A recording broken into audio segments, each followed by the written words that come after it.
Merhaba arkadaşlar. Benim adım Yücel Çakır.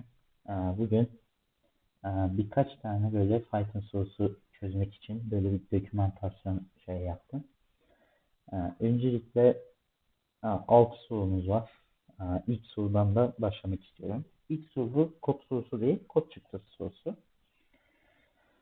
Şimdi öncelikle A'nın 17, B'nin 5 olduğunu biliyoruz. İki değişkenimiz tanımlanmış ve burada print elde etmiş ve en altında da şunu diyor. Bunları diyor kısaca anlat diyor. Bu operatörlerin ne iş yaptığını. Odayı yazmayı düşünmüyorum. Onun yerine direkt anlatmayı düşünüyorum. Şimdi 17 var, 5 var. Şimdi şu işaret mod işareti oluyor. Yani 17'yi 5'e böldüğün zaman kalan neyse onu yazar. Yani 17'yi 5'e böldüğümüz zaman kalanımız 2 oluyor arkadaşlar. A'nın 2 kere bölme işareti olduğu zaman bu şu anlama geliyor. 17'yi 5'e böl, yani bölümü yaz. Ondan sonra bölümde integer'e çevir. Yani normalde 17 5'e tam bölünmüyor. 3.4 gibi bir rakam çıkması lazım. Biz burada 3 yazacağız. Sonra A asterisk asterisk ya da yıldız yıldız diyebiliriz. 2 var. Bu şu anlama geliyor. Bu 2 yıldız aslında şu anlama geliyor. Sağındaki rakam şöyle oluyor yani. A'nın karesi. Mesela şurası 3 olsa A'nın küp olacak. 4 olsa A'nın 4. kuvveti olacak. Böyle bir sistem var. Yani burada da şunu yapacağız. A'yı biliyor muyuz? Biliyoruz. 17. 17'nin şeyini aldığımız zaman, karesini aldığımız zaman 289 etti. Sonra A'yı B'ye böldüğümüz bir şey var. Ama tek bölme işareti olduğu için biz burada bölüm ne çıkarsa onu yazacağız. Bölüm çıkıyor arkadaşlar. 3.4 çıkıyor. Çünkü az önce yapmıştık dediğim gibi 17'yi 5'e böldüğümüz zaman 3.4 çıkar demiştim. Burada da aslında bizden şunu istiyor. Şunun türü ne oluyor yani tipi ne oluyor? Integer mi oluyor, float mı oluyor diye. Şimdi A'yı 2 bölme işareti yaptığımız için 17'yi 5'e böldüğümüz zaman 3.4 çıksa bile bunu 3'e yuvarlıyorduk. Çünkü integer'a döndürüyorduk. Yani 3.8 çıksa da gene 3'e olacak. Çünkü integer dediğimiz şey yukarıya yuvarlamaya da aşağı yuvarlıyor. Çünkü aslında noktanın sağını direkt siliyor. Yani bu yüzden burada alt olarak integer yazabiliriz. Şimdi geldim ikinci soruya. İkinci sorusu kod sorusu. Kod sorusu olduğu için Python'da kod yazacağım. Şimdi öncelikle benden ne istiyor? Length ve width uzunlukları istiyor. Integer istiyor. Tamamdır. Length'i A diyordu. Width'e B diyordu. Hızlıca yazalım. A dedim. Eşittir dedim. Integer yazdım. Input yazacağım. Ve buraya bir prompt girmem lazım. Prompt ne? Enter length diyelim. Ve böylece geçelim. Burada bakın iki tane parantezimiz var. Burada input'un solunda niye integer yazdınız diye sorulursa da şundan dolayı yazdık. Burada da hemen böyle tamamlayayım. Şimdi input dediğimiz şey bir string döndürüyor. Ama aslında bizden istenilen şey string değil, bir integer rakam. O yüzden soluna int yazarak integer'a çevirmiş olduk. Şimdi bizden formülleri verilmiş sağ olsun. Önce perimetre yazmamızı istiyor. Perimetre diye bir şey tanımladım. Ve 2 yıldız yazdım. Böyle de yazabilirsiniz. Şöyle de yazabilirsiniz arkadaşlar. Bu da doğrudur. Sonra araya çıktı. Biraz hızlı geçmek için şöyle yapacağım. Araya yazacağım. Tava basacağım. Ondan sonra şunu şöyle yazacağım. Ve altta bir tane daha istiyor. O neymiş? Ona bakacağım şimdi. Diagonal. Bu böyle diyor. Ama aslında bizden bunu istemiyor herhalde. Yani belki bir yanlışlık olmuş olabilir. Bilmiyorum. Formülü yazdığı için hiç anlamına şey yapmadan direkt böyle yazacağım. Ve buraya geldiğim zaman da bunu yazacağım. Şimdi çalıştırıyorum. Ve çalıştı. Şimdi geldim. Ve 6'ya 4 yazalım. 6, 4 dedim. 20, 24, 7.21 bir şey çıkıyor. Ve doğru çıkmış olacak. Şimdi üçüncü soruya geldik. Üçüncü soru if else sorusu. Hemen şöyle de sildim. Şimdi bizden istedikleri şeyler neler? If'li bir yapı oluşturmamızı bekliyor. Tamamdır. Oluştururuz. Şimdi öncelikle şöyle bir şey yapacağız. Integer diyeceğiz. Integer bir sayı istiyor. Evet. Yol olduğu için. Tamamdır. Integer istediği için year dedim. Integer dedim. Input enter year dedim. Burada ilk şeyi hallettik. Ondan sonra başlıyor. If diyoruz. Year diyoruz. Bakın zaten direkt bir şeyler çıkmaya başladı. Çıkabilir. Year diyoruz. Küçüktür diyoruz. Şeyse küçük eşittir mi diyoruz. Ha, evet. Küçük eşittir olacakmış. Şöyle yapıyoruz. Print diyoruz. Enter valid year diyebiliriz. Invalid year diyebiliriz ki invalid year dememizi istiyor. O zaman tamamdır. Invalid year deriz. Ve bunu şöyle yapacağız. Şöyle aldım. Şöyle yapıştırdım. Ve burayı bitirdim. Şimdi ikinci şeye geldim. Elif yazdım. Year diyoruz. 400'e bölünüyorsa invalid year olmayacak işte burada. Burada leap year yazacağız. Yazarız. Şöyle ben şöyle yaptım. Leap year dedik. 400'e olduğu zaman oluyor. Ha, ama diyor ki 400 iken şöyle olacak ama şöyle eşittir 0 koyacağız. Şimdi yıl eğer 40'a bölünmekten bahsetmiyoruz. Şurayı şöyle bir silelim. Şöyle yapalım. Hatta 50 diyelim. Şimdi şurada şöyle bir şey yapabilir miyiz? Şimdi 100 yazarız. Şimdi öncelikle bunlar elif yapısı olduğu için öncelikle 400'ü tespit edecek. Yani 4 ve 100'e bölünüyor mu diye. Yani bölünüyorsa diyecek ki ha tamamdır diyecek. Leap year diyecek. Sonra 400'e bölünmedi mi? 100'e bölünüyor mu?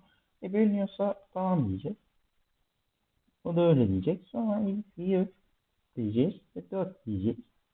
Eşittir diyeceğiz. Sıfırsa şey diyeceğiz. Ve başka bir şey gelirse not a leap year diyebilir miyiz? Diyebiliriz. Ya da aynen. Zaten diğer durumlar için not a leap year diye yazdırılmış. Tamamdır. Yazdıralım. Ve şimdi başladık. Şimdi eksi 5 girelim. Invalid year. 2024 girelim. Not a leap year dedi. Aslında leap year olması lazım. Şimdi bunun olmamasının sebebi şuradaki şeyi unutmamızdan dolayı bunu unutmamamız lazım. Bu kadar şey yapmamamız lazım. Leap year dedi. Çünkü orada bir şart koşmadık. Şart koşmamız lazım. Sonra 1900 dedik. Not a leap year dedi. Doğru, doğru. Sonra 2000 yılına geldik. Leap year dedi ve burada soruyu bitirmiş olduk. Şimdi dördüncü soru. Dördüncü soru aslında bizden kod yazmamızı beklemediği için kod yazmayacağım. Ve şöyle sildim. Ve şurada kalemimi aldım. Şimdi dördüncü soruyu çok hızlı bir şekilde anlatmak istiyorum. Şimdi bizden her satırda ne yaptığını soruluyor. Aslında burada bir döngümüz var. Döngümüz kaçtan başlıyor? Birden başlıyor. Bir dahil mi? Dahil. 9 dahil mi? Değil. Yani ne demek? Birden 8'e kadar 8 dahil ama 9 değil. Şimdi if diyoruz. Yani 2 yani i diyoruz. 2'ye tam bölünmüyorsa diyoruz. O zaman ne olur? Yani 2'ye tam bölünmüyorsa demek ki 1 kalıyor. Demek ki bu tek rakamları içeriyor. Tek rakamlarla işlem yapmamızı bekliyor. Tamamdır diyorum. Şimdi result artı eşittir i çarpı i diyoruz. Yani burada i kare yapıyoruz. Ve burada i eşittir i yapıyoruz. Şu format işareti arkadaşlar bu arada. Böyle yazım yapmak isterseniz diye. Burada bize aslında şunu diyor. Ben tüm Wizard'ların toplamını yapmak istiyorum ve yapabilirim diyor. Zor bir soru mu? Kesinlikle değil. Uğraştırıcı bir soru mu? Bir tık uğraştırıcı. Ama burada aslında hesapladığımız şey, aslında tam hesapladığımız şeyi hızlıca söyleyeceğim. Biz e, top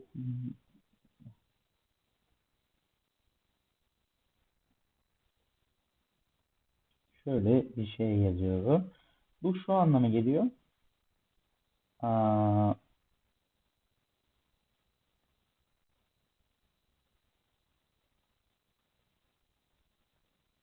bitin yani 1 ile 8 arasında e, tüm tek sayıların karesinin toplamı. Yani bu bunu hesaplıyor. Output'unu yazalım mı bilemedim. Kodunu alıp şöyle de bakabiliriz. Hızlıca. Hop şöyle çıktı. Yani aslında buradaki mantığı öğrenmek daha önemli. Bu kod ne yapıyor tam olarak? Şöyle. Burada mesela bakın yazım hatası var. Bu yazım hatası şundan dolayı kaynaklanıyor. Python'da bunu da göstermiş oldu. Python'da boşluk şeyleri çok önemli. Tab boşlukları, normal boşlukları. Mesela şöyle yaparsanız direkt hata verir. Şöyle bırakırsınız hata vermez. Bu da önemli bir şey. Bakın 1, 10, 35, 84. Bu wizard niye böyle oluyor? 1 ile topluyor. Sonra 1, sonra 9 ile topluyoruz 10. Sonra onu 5 ile yapıyoruz 25, 35 oluyor. Şöyle 35 ile de 49'u topluyorsunuz 84 oluyor. İterasyon var gibi düşünün. Ki iterasyon var. Yani bunun output'u böyle. Sonra 5. soruya geldik. 5. soru tamamen bir kod yazma sorusu. Tamamen bir for'u biliyor musun bilmiyor musun sorusu. Burada zaten diyor ki for loop kullan diyor. Zorunu yani diyor ki tüm rakamları diyor tek tek diyor printle yazma diyor. Tamamdır yazmayız. Çünkü böyle de yapabilirsiniz. Yazarak da yapabilirsiniz. Biz yazmayacağız. Tamam dedik. Ve şimdi bizim rakamımız belli mi? Belli. Number dedim. 5 dedim. Ve geçtim. For dedim. I dedim. Range dedim. Number dedim. İşte burada number demeyeceğiz. Burada ne diyeceğiz? 1 diyeceğiz. Virgül koyacağız. Number artı 1 diyeceğiz. Çünkü buradaki amacımız şu. Number. Bir burada şöyle bir şey yaparsanız buradaki alt yazı şeyleri silinin, test dersiniz. Bunu da genelde böyle sonradan dönerim diye yazarsınız kodunuza. Bunu kullanın. Daha rahat olur. Daha okunması rahat olan bir şey. Yani şimdi öncelikle bir for daha döngüsü açmamız lazım. Zaten bize soru bir ipucu vermiş. Diyor ki dış döngü diyor satırları kontrol etsin ki satırları kontrol edecek döngüyü yazdık.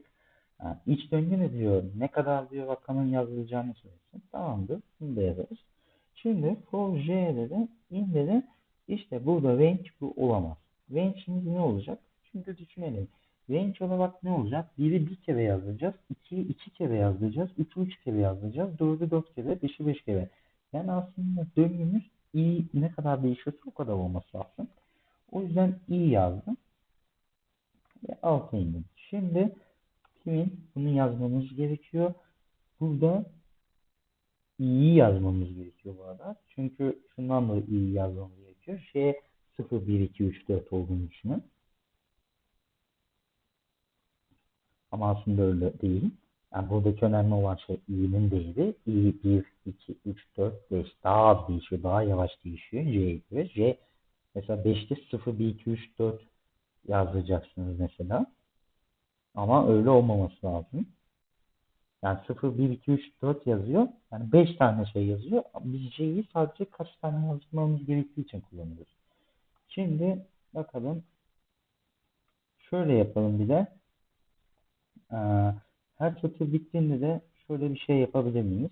Çünkü bu satır yan yana yazmamızı sağlar. Böyle çalıştırın hatta abi. Böyle yazarsınız. Ama soru bizden böyle yazmamızı istemiyor. Alt alta yazmamızı istiyor. O yüzden print yazıyorum. Hiçbir şey kullanmıyorum. Böyle kullanım var mı diye soracak olursanız var. Bu aslında bir nevi alt satıra geç diye yaptığımız bir tuzak. Böyle yaptığınız zaman Bakın istenilen şeye ulaşmış oldunuz. Şimdi son sorumuza geldim. Yani son sorumuzda bir while döngüsü var. For döngüsünden sonra bir de while döngüsü görüyoruz. Ve while döngüsü diyor ki 3'e bölünen tüm sayıları topla, 3'e bölünmeyen tüm sayıları da çarp diyor. Hatta diyor ki şey bile dahil diyor. Yani başlangıç sayısı da diyor 1 olsun diyor. Bakın bunun başlangıç sayısının 1 dememizin sebebi şundan dolayı toplama işleminde etkisiz eleman 0 iken çarpma işleminde etkisiz eleman 1'dir. Yani sıfırdan başlatırsınız. Sıfırı neyle çarparsanız çarpın hep 0 çıkar. O yüzden böyle bir taktiğe geçmişiz. Şimdi son soruyu çok hızlıca yapmaya çalışacağım. Şimdi öncelikle benim iki şey yapmam lazım. Birincisi şu. Sum diyorum 0. Bir de mult diyorum. Buna da 0 değil 1 diyeceğim. Şimdi geldim. Şimdi while dedim ve true diye bir şey açtım. Şuraya altıda pass. Bunu açmamın sebebi şundan dolayı. While true olacak. Yani çünkü sorumuz şunu diyor. Kullanıcı 0 veya negatif sayı girdiği zaman. Yani şöyle yapacağım. If diyeceğim. Tabii ondan önce bir de sayıyı tanımlamamız lazım. Sayıyı içeride tanımlamamız lazım. Dışarıda tanımlarsak while döngüsünde sadece bir kere tanım yapabiliriz. Ondan sonra yani while döngüsünde tanımlamazsak yani while döngüsünün içinde olmazsa e, dışarıda bir kere yazarız. Sonra while döngüsünde sonsuza kadar döner ve programı normal kapatmak zorunda kalırız. Çünkü o döngü asla bitmez. Şimdi ben şurada şöyle bir şey yapmak istiyorum. Number diyorum. Num diyorum. Integer bunu yazdım. Şimdi geldim buna. If dedim. Num dedim. Eşittir sıfırdan ziyade küçük eşittir sıfır dedim. Şuraya pass yazdım. Pass'i artık silebilirim. Onun yerine print yazdım. Please enter demiyorum. Diyorum ki leaving diyebiliriz. Ayrılıyoruz. Ending diyebiliriz. Ve break yazdım. Şimdi break yazmamın sebebi kodu kır diyor. Yani while true döngüsü her zaman döner. Ama break yazarak oraya girdiğin an o kod bozulur. Yani bozulur dedim. O kod bozulmasından ziyade while döngüsü kırılır. Şimdi geldim. Ne diyordu? Tamamdır. Diyorum ki if diyorum, num diyorum. 3'e bölünüyorsa şunu yap diyorum.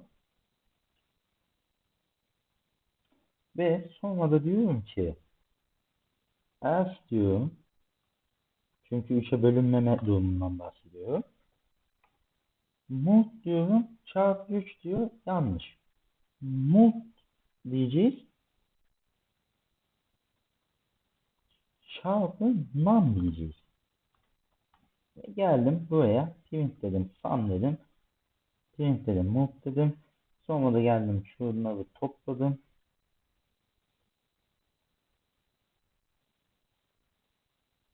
Şöyle yazdım. Şöyle açtım. Şöyle kapattım. Şöyle yaptım. Virgül dedim. Sum dedim. Mult dedim. Yok bu yanlış bir şey. Bununla alakalı değil. Product of şöyle kopya.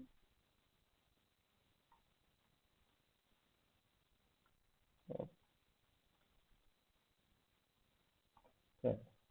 Şimdi bir test etmemiz lazım. Test edelim.